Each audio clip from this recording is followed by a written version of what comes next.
الصراط المستقیم. ہم کو سیدھے رستے چلا. بسم اللہ الرحمن الرحیم. نمازی کے آگے سے گزرنا. نماز پڑھتے ہوئے جو آدمی نماز پڑھ رہا ہے اس کے آگے سے گزرنا گناہ ہے. اس کی کئی صورتیں ہیں. بعض صورتوں کے اندر تو نمازی گناہ گار ہوتا ہے، جو نماز پڑھ رہا ہے گزرنے والا گناہ گار نہیں ہوتا، اور بعض صورتوں کے اندر گزرنے والا گناہ گار ہوتا ہے، نمازی گناہ گار نہیں ہوتا، اور بعض صورتوں میں دونوں گناہ گار ہوتے ہیں، اور بعض صورت میں دونوں میں سے کوئی بھی گناہ گار نہیں ہوتا.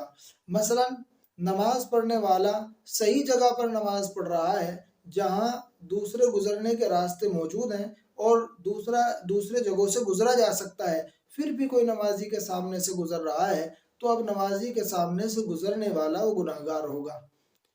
دوسری صورت یہ ہے کہ نمازی نے ایسی جگہ نیت باندھی ہے جہاں گزرنے کا عام راستہ ہے اور اسی عام راستے کو بند کر کے نیت باندھ کر کھڑا ہو گیا ہے. مثلا دروازے میں نیت باندھ کر کھڑا ہو گیا ہے تو گزرنے والے مجبور ہیں. اگر کوئی ایسی جگہ نیت باندھ رکھی ہے تو اس کے سامنے سے کوئی گزر جائے تو ایسے شخص کے سامنے سے گزرنے والا گناہ گار نہیں ہوگا، نماز پڑھنے والا گناہ گار ہوگا.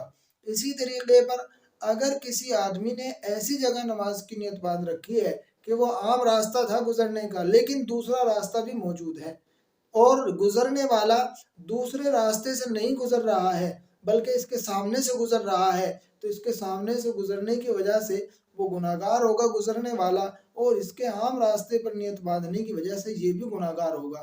اس صورت میں دونوں گناہ گار ہوں گے. تیسری صورت اس کی یہ ہے کہ اگر نمازی نے ایسی جگہ نیت باندھ رکھی ہے جو عام راستہ نہیں ہے لیکن کوئی آدمی وہاں سے گزرنے پر مجبور ہو گیا کسی اہم ضرورت اور شدید ضرورت کی بنا پر، تو یہاں نہ نیت باندھنے والا گناہ گار ہوگا نہ اس کے سامنے سے گزرنے والا گناہ گار ہوگا. پھر ایک بار سنا جائے کہ اگر ایسی جگہ پر نیت باندھ رکھی ہے جو عام گزرگاہ نہیں ہے، پھر کوئی آدمی اس کے آگے سے گزر جائے تو گزرنے والا گناہ گار ہے. اگر ایسی جگہ نیت باندھی ہے جو عام راستہ ہے گزرنے کا، لوگوں کے دروازہ، وہاں نیت باندھی ہے تو نیت باندھنے والا گناہ گار ہوگا، گزرنے والا گناہ گار نہیں ہوگا.